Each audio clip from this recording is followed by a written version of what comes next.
Welcome back to Kempf Fitness Professional. My name is John, and this is your controlled articular rotations joint warm-up routine. It's going to take you about 15 minutes, and we're going to work from the top down, starting with the neck.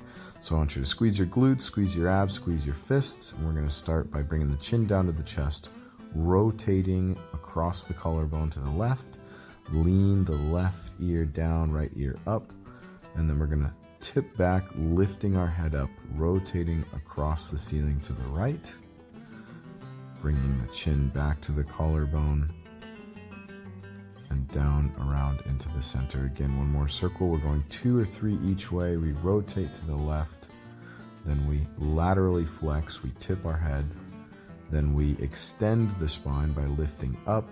We rotate again to the right, laterally flex, right ear down, left ear up, and then we flex down in front and rotate back to the center. Just reversing directions, rotating, then laterally flexing with that tip, then extending, tilting up and back, rotating, laterally flexing, and then tilting down, rotating back to the center. So you want to stay tight here in your whole body. The only joint you want to move is the joint that you're working. We're focusing on independent articulation. That means we're trying to move one joint as precisely, slowly, and as efficiently as possible. After the neck, I'm going to just work my way down the spine to the thoracic spine. This is our mid-back area. You'll notice I hug myself. I'm really actively squeezing. My arms aren't just passively grabbing for my shoulders. I'm squeezing myself tight here. That's going to help eliminate any compensation, any extra movement from any other joints surrounding my thoracic spine, like my shoulders or potentially my elbows and shoulder blades. I'm really squeezing my glutes here, trying not to involve my low back. My circle isn't very big because I'm not trying to go for how big can I make my circle. I'm going for how efficient can I make my circle. The movement path is exactly the same as the cervical spine here. We are going through the flexion, rotation, lateral flexion, extension, rotation, lateral flexion, and flexion pattern. So you'll notice I flex down, I rotate to the right first, then I laterally flex by tipping right armpit down, left armpit up. I rotate across the ceiling as I lean back into extension. I tip down to the left, left armpit down, right armpit up, and then I crunch down and rotate back to the center. After I do thoracic spine, I'm going to work shoulder blades. So I'm shrugging up, pushing my shoulder blades forward, depressing the shoulder blades down, and then retracting them back behind me, squeezing them together. So I shrug up, shrug forward, reach the arms and the shoulders down, and then squeeze the shoulder blades behind me.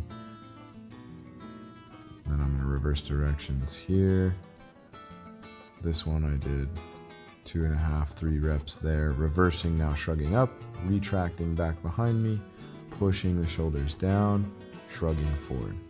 Go up, back, down, forward. I'm trying not to get my thoracic spine, my rib cage involved. I'm not trying to move my head. I'm keeping everything locked down tight and making my shoulder blades move by themselves. Now I'm going to do my glenohumeral joint.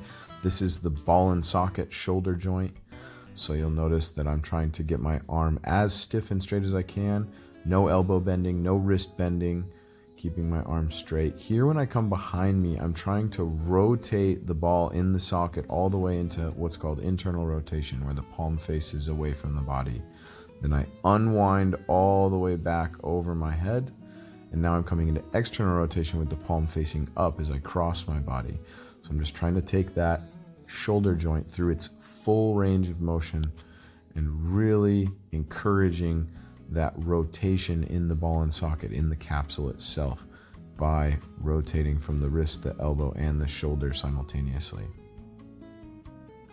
Notice that I'm using my other hand to give myself a little feedback as far as seeing if I'm compensating by rotating my rib cage, because if my rib cage moves, if my arm, that hand on my left hand moves, then I know that I am rotating from the thoracic spine and I'm not truly articulating that glenohumeral joint by itself.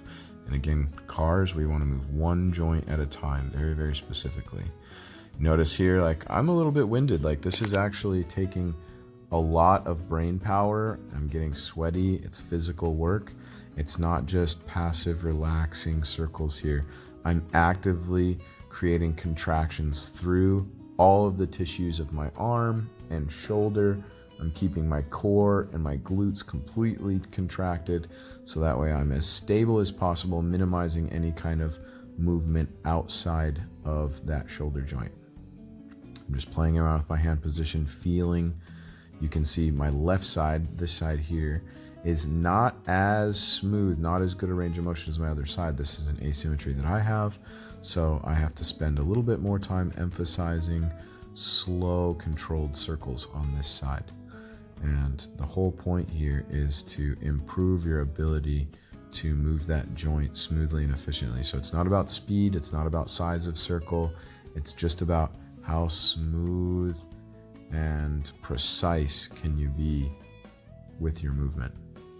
Palm facing away behind the body, unwinding, trying not to cheat with the rib cage, and then coming back to the front, palm facing up as I cross the body. One key note here about your controlled articular rotations is you want to make sure that you're not putting your body into any kind of excess pain or discomfort while you're performing these. Though my face looks like it's straining, it's not actually pain. I'm just really focusing on making as much of an effort as I can to contract my body, flex my muscles, and keep everything tight. The more force you can produce, the more contractions you can make, the more information you're putting into the joints and the tissues that will help to program, to reprogram those joints and tissues to function more efficiently and expand on their capacity, expand the range of motion that you have access to. But what you do not want to do is push into a point of pain.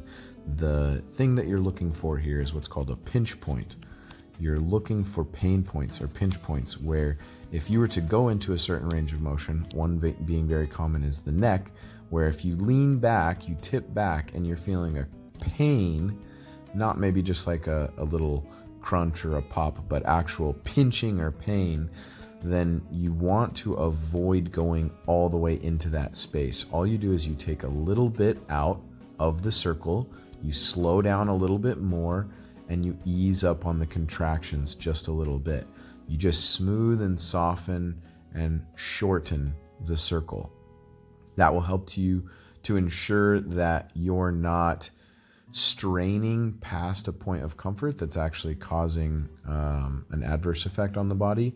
But when you're doing these controlled articular rotations, they are simultaneously giving you two benefits. One, they're an ongoing assessment. You're assessing for quality of movement. You're assessing for pinch points. And then also, it's your corrective exercise protocol that you would put in place to help improve upon the quality of movement and the range of motion that you have access to. So when you are doing your controlled articular rotations, which I recommend doing every single day, then you're always looking for any of those pinch points, any of those areas that you suck at. The movements, the joints that suck the most. What's up, Isaac? Nice booty pop. The movements that suck the most, the movements that feel the tightest, the ones that have the least amount of control, those are the ones that you want to do the most of. Those are the ones you want to pay the most attention to. Because if you can continue to perform these controlled articular rotations in a slow, precise manner, you will send more information from your brain to the joints and tissues that affect that movement, telling them, hey, I want you guys to work better. You're trying to improve your communication with your body. And if you can do so, you will have greater access to the potential range of motion that you have. And within that range of motion, you will be able to have a higher quality of movement, which means you will be safer in those ranges. So your risk of injury will go down because your quality of movement and your communication between your brain and your body will be improved. So I'm just still continuing to work through here. You're just following me along. We're going with the hip right now. I like to do straight leg and bent leg for the hip. The straight leg, you'll notice, is significantly harder because we have a longer moment arm that we're trying to lift, as opposed to having a bent leg, you're sticking the leg all the way out. So it's a lot more to lift up. But I'm not trying to rotate my pelvis here. I'm trying to resist rotation here. I've got my hands squeezed together behind my head, underneath my head.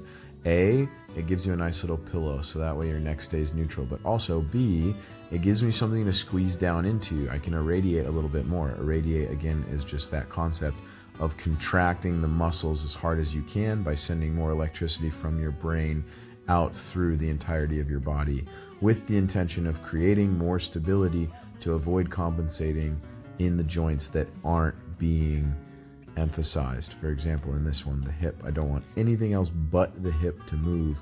So the more I squeeze the rest of my body, the less likely that's going to happen. That's the concept of radiation. So you can use tennis balls, you can use a pillow, a medicine ball, a foam roller, you can just squeeze your hands. There's tons of things, a wall that you can utilize as implements to help improve your irradiation.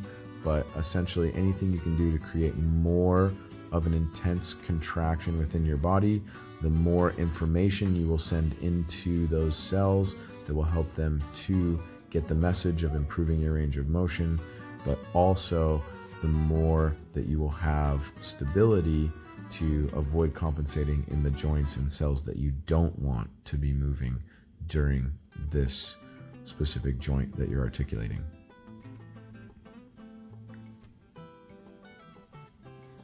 Going back to the idea here that it doesn't have to be 2 reps for everything. If you're pinched for time, you can skip a couple, come back to them later in the day. Or if you've got a little extra time, you can do 3, 4, 5 reps. If your legs are really sore or tight or have limited range, then you can do more circles on the lower body and less on the upper body. But the idea is just to improve the communication within the entire system by performing these controlled articular rotations. This one is hard for a lot of people to get. This is the knee. You do not want to rotate from the ankle here. You don't want the foot to move. You want the shin bone to move. So you're articulating up at the top of the tibia and the fibula between the thigh bone and the shin bone. And this usually takes a little while for people to get. So just extend and flex the leg in a smaller range and just focus really on rotating from that shin bone. Then I'm just giving a little bit of palpation here. I'm just massaging my kneecap. Our kneecap is a joint. It's a sesamoid bone, so it just floats there. But we do want to have range of motion. We do want to have good quality movement within the kneecap. So it's always a good idea to play around. And again, going back to the assessment idea, if the kneecap isn't moving properly, if we're not getting at least 1 inch of movement gliding from left, right, and up and down, then we know that we're restricted in our kneecap and that it needs a little bit more mobilization to help to assist in optimal function of the knee joint and to limit or reduce or prevent knee pain. Coming over to the other side, a technique here that helps for a lot of people to keep that ankle, to prevent that ankle from getting involved here, from compensating, is to dorsiflex the foot, pull the foot back to the face by flexing that shin muscle. That often helps people to limit the amount of rotation happening at the ankle joint and keep the focus on that knee joint, that shin joint. Palpating the other patella, just giving a little check-in to make sure that it can move in all 4 directions and mobilizing it, softening it up. Doesn't have to be anything crazy. You're not doing any specific articulation there. You're just mainly assessing that it has optimal range of motion, or adequate range of motion, I should say. And now I'm coming to the ankle. This time the shin doesn't move. I've got my hands compressing my shin bone to my thigh bone to help limit the compensation from my shin. And that's it. That's your controlled articular rotations. Perform it every day.